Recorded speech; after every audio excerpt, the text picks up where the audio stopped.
Well, a car you guys haven't seen in a long time, but it deserves a little more love than I do give it. I mean, this thing I treat like a collector car. I treat it like the 1 Series. I treat it like the Ferrari. Mr. Wags is back on the chopping block. Again, down here. Not ideal before post for suspension work, but we're going to try it.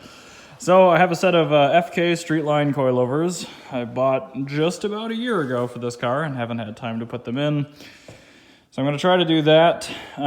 Pretty standard, pretty budget setup, but I don't like lowering springs for these cars just because they don't seem to make wagons sit quite right. So with the coilover, at least you have the height adjuster. We'll see. I've also got the set of Brembo monoblock. Well, actually, these aren't monoblock. Yeah, actually they are. 6-piston aluminum brake calipers. These are standard BMW 135i calipers, as you can see. No frills, but they should look really nice behind those M Sport wheels. I painted them Montego blue metallic, BMW car color. Again, last year. Got new basic pads, new basic rotors.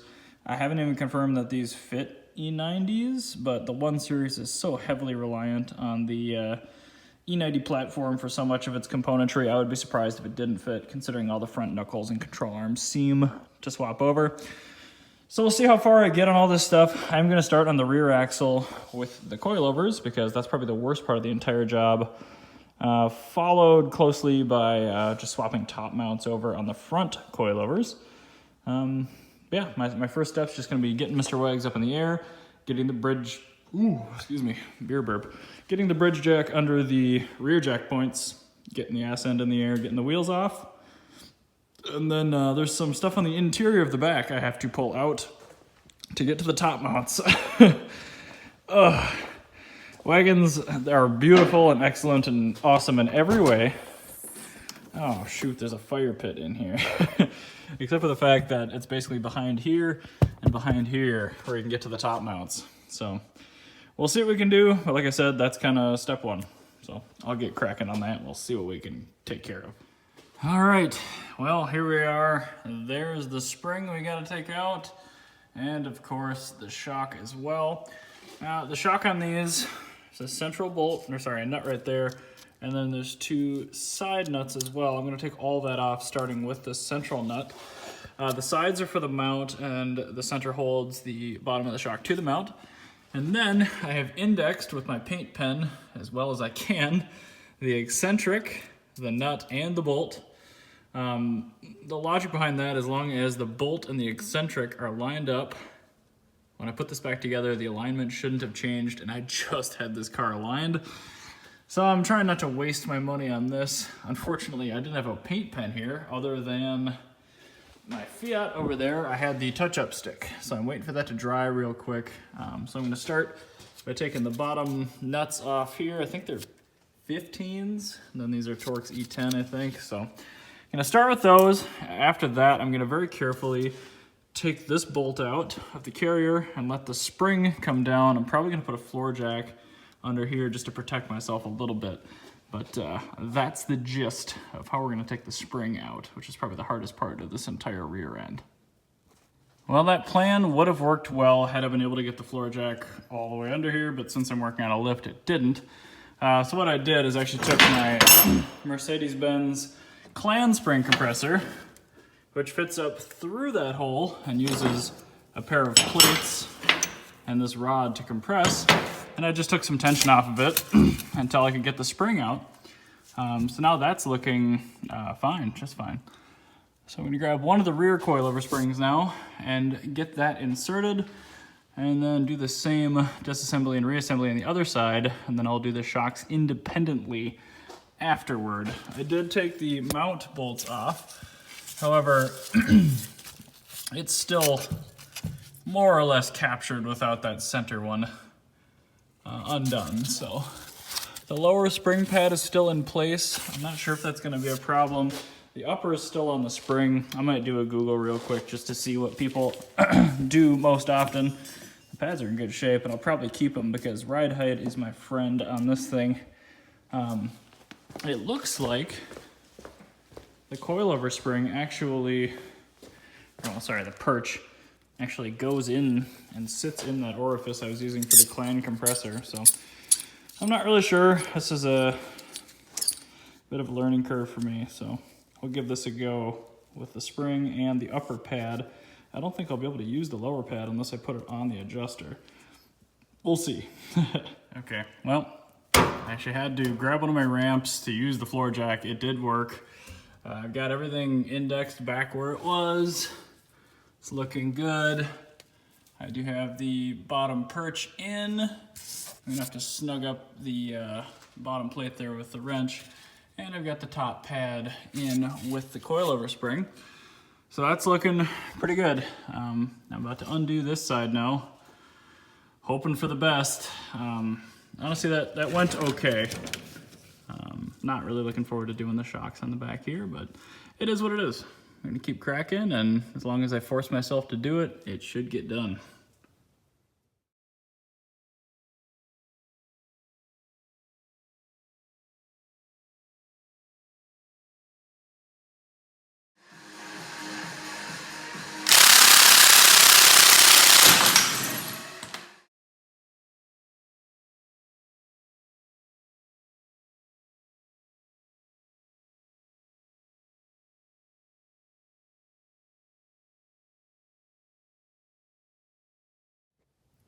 Well, this adjuster, man, thought I had it at a reasonable height, but no. So I'm thinking you go down to about right there. Now I gotta use my coilover wrenches to get the adjuster down as well. What a pain. Done. About an inch of thread showing. You definitely want to undo the outer bolt instead. That makes this actually pretty easy. You're gonna have to undo the lower shock bolt as well. I have replaced those. Actually got kind of far ahead here, unfortunately. So this side is now done. I'm gonna hop over to the other side, take the wheel off, do the same thing over there. And the front is actually done. And the brakes are on as well. Those fit, just have to take the dust shields off. And I actually ended up replacing my thrust arms, control arms as well, because I had some in my basement. Who doesn't, right? These actually feel better now that I took them out than I thought they did. They only have about 30,000 miles on them, but worth changing. New mounts, front and back. The only thing you reuse on the coilovers in the front is a small washer beneath the top mount.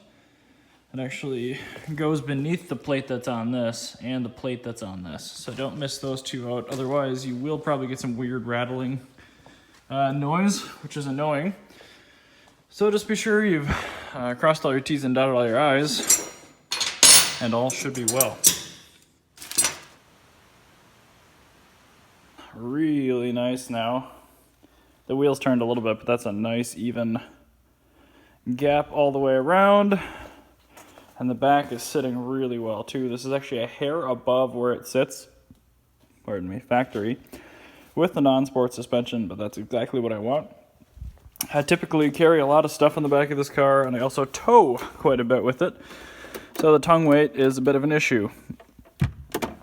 If you have a wagon, taking the back apart is not a lot of fun. That's how you get to the rear top mounts. I'll be putting this back together now that everything looks hunky-dory. Basically, you start with the flank panels, and then you put the caps back on the top. There's, I think, 3 small torque screws on the cap and the flank panel, and then you can go in and fill all the rear end. After that, you will have to loosen the little clips to get this piece loose, but you don't have to remove it. Oh man, it's just one thing after another with this project, but it's really not that bad. I just put it off for so long that it seems a little silly now. But the original shocks and struts, I mean, those are 2007. They're 107,000 miles now. They still feel actually okay. But I knew they were time for a refresh. So even though everything's fine, it's coming out. So Plus, I've got a set of these E90 drop hats now, which are popular for E30 people that want to lower their car while maintaining the factory spring rate. Obviously the old 328 calipers, the thrust arms, control arms. I did unfortunately break my front left ABS sensor with a hammer somehow. Clearly I'm very skilled. Though luckily that was only, I think, $30 to replace it with an OEM. So that's on the way. Splash shield has to go back on. I'm probably going to wait until I have the ABS sensor to lift the front axle back up. I'll bleed the brakes at that point. I haven't done that yet.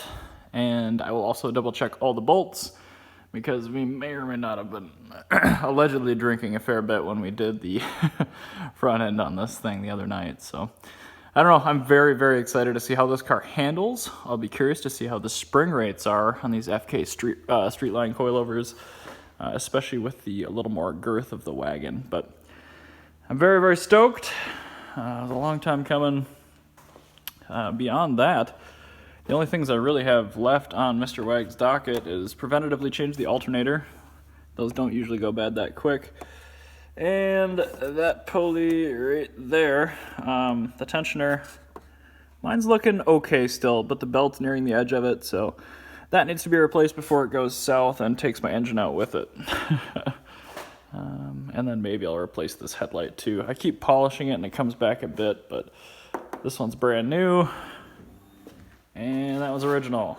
It just doesn't quite fit with the rest of the car. It is what it is. It's a car I drive very seldom just because of how rare it is, and I'm scared somebody's going to hit it. I'll have the ECU back for the 911 on Friday from Evolution Motorsports.